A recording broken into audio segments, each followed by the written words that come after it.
What's going on, everyone? So I want to talk about trades in general and what the Lakers' plan is, because I see a lot of confusion, I see a lot of frustration, and I get it. We're all incredibly frustrated. We all want to see a trade done. You're seeing all these other teams improve. You're seeing all these other teams kind of get over the hurdle a little more, and the Lakers so far have just basically stand pat. And you're like, man, this team is just, it's not up to par compared to some of these other teams. But a couple things you got to keep in context. One, it's still very early. I mean, you still got like 60 days or whatever until training camp. A lot can happen between now and then. And the Lakers are active in trying to find some type of trade. I mean, you see on this channel all of the just, hey, report that they're talking to this team or this player or that player, right? And again, I get that it gets frustrating. It's like, why haven't the Lakers gotten anything done? But it's part of doing the due diligence, part of the process. The Lakers aren't trying to get just one guy, because one guy isn't elevating and lifting the floor. And a lot of people just, want to trade just to say we got to trade. A lot of people are like, you got to get a move just to get a move. And I get it. You want to feel like you're part of the group, right? You want to feel like you've joined the party. But no trade is better than a bad trade. And you don't want to mortgage your future to get a move that just basically is lateral or makes you slightly better. And it's like, okay, we're still not winning a championship. So you see all these reports, right? The Lakers, Jeremy Grant, Cam Johnson, DeMar DeRozan, all this stuff. If the Lakers can get, say, a DeMar DeRozan and a Jeremy Grant, now you've raised the ceiling enough to be a contender. You've raised your floor enough to where, okay, now the Lakers are in the conversation. Now the Lakers have enough to compete with all these other teams. Or Jeremy Grant and a Cam Johnson, whatever, right? If you can get two pieces, then that works. But right now, all these teams, especially because it is so early, right? Since the free agency, we haven't seen really any trades besides the free agent getting traded to the team that he wants to go to, and that team just doesn't want to lose him for nothing, right? Basically, sign-in trades is kind of all what's done. The actual real trades and moves for all the names that have been out there the last month, none of them have been moved yet because they're in negotiations with all these guys. They're talking to all these guys. Their demands are up here right now. Now, eventually that comes down once they see what the market is. And, the Lakers, if they can make that move, they will. I mean, Rob Pelinka has talked heavily in every press conference. We want to trade the picks. We're going to trade the picks if something is there.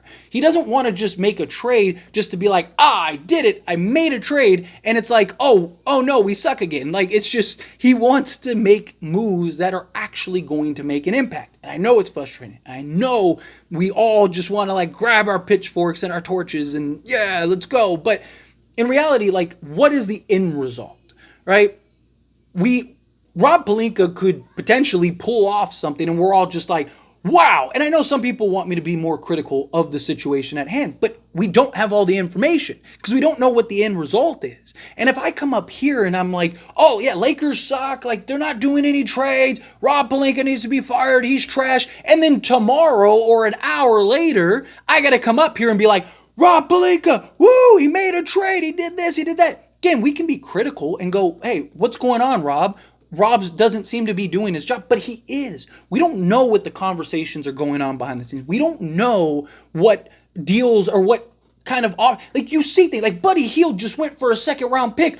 Teams were trying to get us to give up a first for him last season. The Lakers were trying to get him again last trade deadline, and they wanted a first for him, right? He ended up not going anywhere close for that. So it is clear this Laker tax because no team wants to be the team that makes the Lakers great again, and now they've won a championship because it's one thing when it's, look at Boston, right? Boston won a championship and nobody cared. Boston won a championship and there was they had the parade and no one even knew the parade was going on. There was no media, nothing. They talked about it for the day that it happened and that was it. If the Lakers win a championship, that's all anyone's talking about. That's all you're seeing on ESPN. That's all anybody is dealing with for a month, if not longer, right? All the conversations just gonna be, oh, Lakers won. So now that spotlight is on that team that made that happen. When to this day, people clown on Memphis for trading Pau Gasol to the Lakers, right? Imagine if you're the GM that sends that, you'd be fired, right? So teams want to feel like they won in order to pull off the trade. But the Lakers are clearly looking for very specific type of moves, right? Jeremy Grant, Cam Reddish, Dorian Finney-Smith, all these guys are, even Bruce Brown, who's been recently mentioned, right?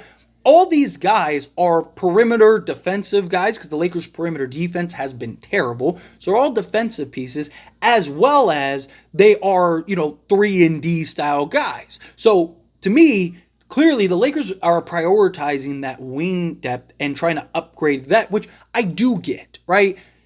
You look at the wings we have now, because I've seen people say like, oh, like I'm good with what we have now. But the problem is we don't have that like the two-way guy. We have Rui Hachimura, who's more of a 4, but is really good offensively. And then we have Jared Vanderbilt, who is terrible offensively, but excellent defensively. So you have a bad defender and an excellent offensive player, and then you have a bad offensive player and an excellent defender, right? So it's like, how do you have both on the court at the same time with LeBron James, right? When in reality, it's like, okay, well, if LeBron is out a game, yes, you've seen it. Rui is at the 4. He always has his best games at the 4. I mean, we've beaten very good teams with Rui at the 4 and Vando at the 3.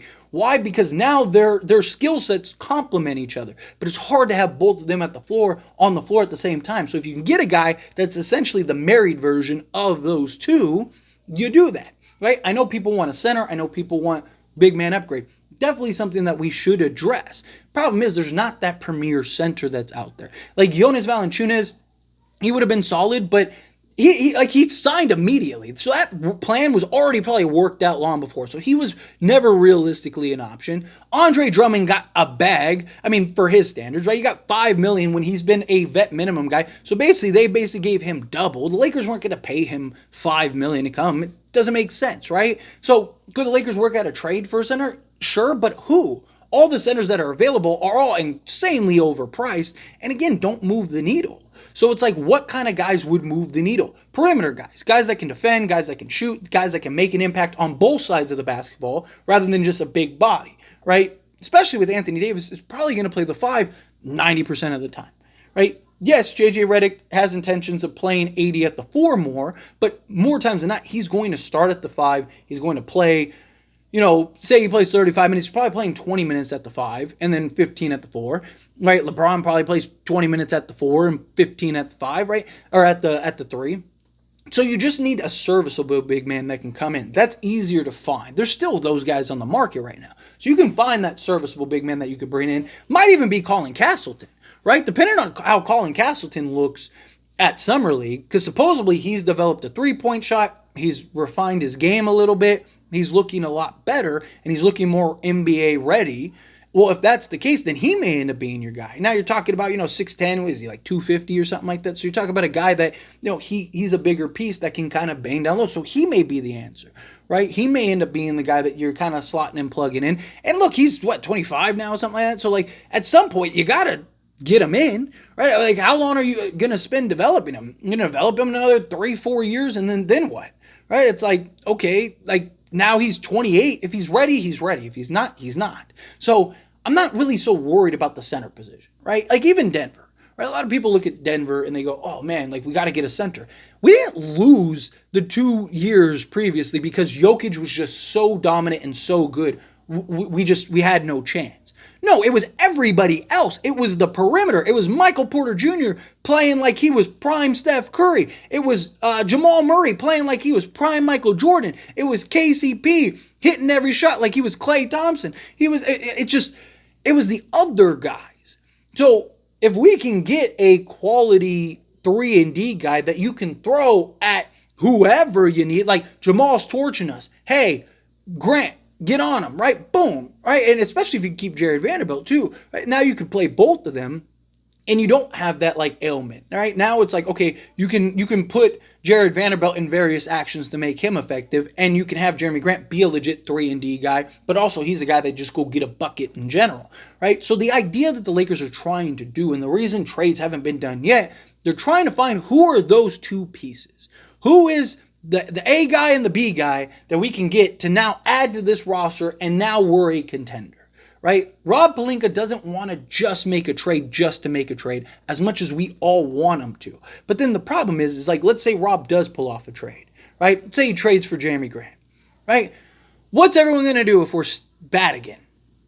Let's say we're still a 7 seed, we're still a play-in team. Everyone's going to be like, Rob should have never traded for Jeremy Grant. That was terrible. Why did he do that? This is why he should be fired. He's trash. But if Rob trades for Jeremy Grant, everyone's going to be like, yeah, Jeremy Grant, let's go. We're the best, right?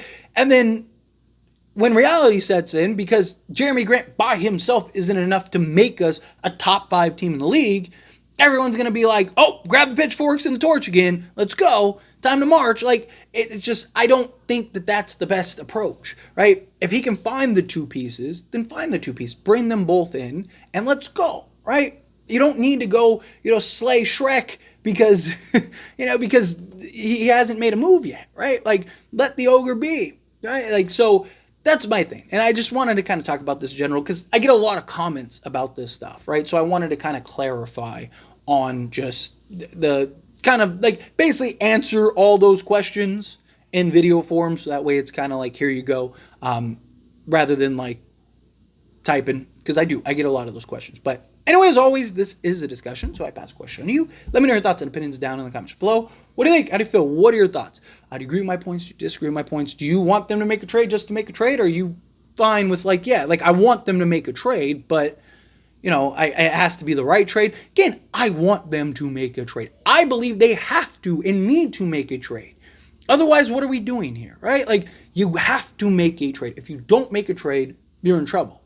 So that's my thing. But I also want the Lakers to be in better position. I don't want them to make a trade just to go, yes, and then it's a disaster, and now we're stuck because we traded up all our picks and everything. So not only are we still bad, but we're bad long term, right? At that point, you might as well run it back and trust that JJ Redick, health, and just better consistency will make us just naturally better just through, just trial and error, right? Like, that's the hope, the idea. But again, however you feel, let me know down in the comments below.